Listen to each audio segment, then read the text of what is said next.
Yo guys, I wanted to talk about the cliffhanger Oda left us with in chapter 1087. So at the end of the chapter, we saw Lavalo Pizarro was about to use his island fruit to crush the marine ship that escaped with the slaves rescued from Hachinosu by Garp and his group.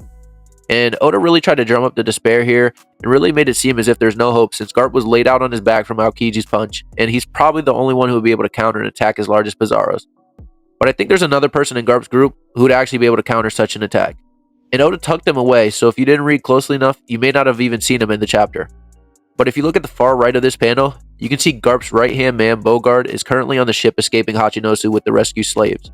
And I know Bogard's become one of the joke characters in the community, and people hype him up despite having no feats in the series. But he is Garp's right-hand man, so even though he's currently a joke amongst the community, I don't see any reason why he wouldn't actually be strong enough to destroy an attack like Pizarro's and protect the ship. I mean, he's been with Garp a while, and we're unaware of his age, but narratively, I think it's fair to assume a young Bogard may have clashed with a person like Rayleigh back in the day. Since Garp and Roger were rivals, I'm sure their two right-hand men would have crossed blades at some time. And what reason would Garp's right-hand man have to not be on Hachinosu Island, fighting by Garp's side? There really isn't a good one. Unless Garp tasked Bogard with the protection of the ship, which would make sense tactically to leave a capable fighter on the ship, which is their only means of escape. And throughout this mission, Garp has actually shown pretty surprising tactical thinking, so I wouldn't put it past him.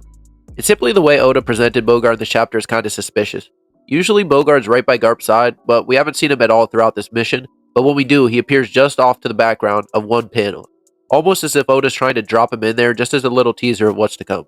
So it wouldn't shock me at all if Garp gave the order for Bogard to stay and protect the ship, and then we see just that happen next chapter when Bogard leaps off the bow of the ship, slicing Pizarro's arm off into the ocean and saving the ship and its occupants. But in the comments, let me know if you think the fleeing ship will be saved, and if so, who will save it. And thanks for watching.